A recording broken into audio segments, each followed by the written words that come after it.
might be actually thinking to yourself that you have a virus on your iPhone. Now, I will definitely tell you, you probably don't have a virus. From everything that I've seen in my life, iPhone viruses are very, very hard to come by. And unless you're actually actively trying to go ahead and modify your iPhone in some form or fashion, you probably don't have a virus. Now, starting off, if you're getting some sort of little like page that looks like this is the most common area where people assume they have viruses on their iPhone. And if you have anything that looks even remotely like this, and this is not a virus by any means. This is just a Safari web browser, page just continuously being loaded. Even if you close out and clear everything from your tabs and you still go into it and it just reloads by itself, it's totally okay. The first thing I recommend doing in that case, if it's that type of issue you're getting into, you want to make your way over to your iPhone settings. So you come into a page like this. You want to pretty much scroll down until you see Safari, which is right here. Go and click there. What you want to do is scroll all the way down until you see clear all browse history and website data. So for us, it's right there. All you have to do is click here, click there again on the clear history website data.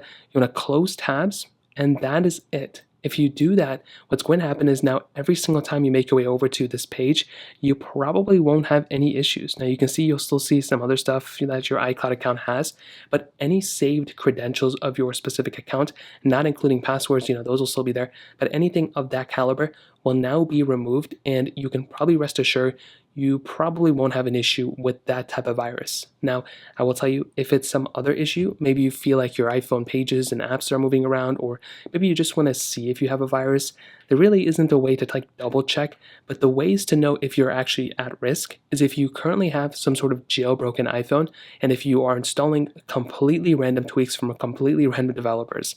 If that is the case, then you may be at risk, but even that may not be that big of a deal. Another thing though is if you're installing third-party applications on, maybe some third-party app stores, and if those applications are ones you're not familiar with and those ones you're not trusting.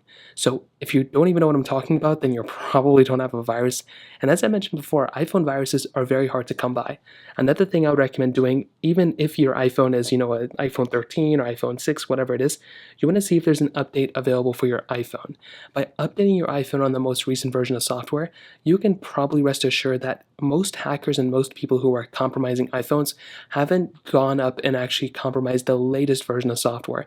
And every single version of software is pretty much, fixing things and viruses in the background. So what I would recommend doing here is scrolling down into your iPhone settings, clicking on General, not this one, click on General. You then want to go and click on Software Update, and you just want to go ahead and just update your iPhone. If there's an update available, please go ahead, feel free to actually update your device, and that may end up fixing the situation as well. Again, not a guarantee, but it is another one of those things you can do. If all else fails and you still feel like you have a virus, the only other thing you can do for the most part is to pretty much factory data reset your phone. So this includes completely backing up everything from your iPhone. So photos, videos, people contacting you, whatever, do a full iCloud backup, do a full manual backup on your PC. And when you're ready and you have everything backed up, the only other way to make sure you don't have a virus is to factory reset your phone. So make your way over to settings, click General, scroll down to Transfer Reset iPhone, back up everything again. Like I mentioned, do not reset your phone until you have everything backed up. Erase all content and settings, and this follow the on-screen prompts, and your phone will then be reset. And that is really the only other way to completely remove pretty much all malware and all viruses from your iPhone. So that kind of covers it up. If you have any other thoughts or questions, please let me know in the comment section below. Hit the like button, that would mean so much, but definitely hit that subscribe button. More importantly than everything else, I love every single one of you guys. Hopefully I'll catch you guys in the next video. Peace out till then.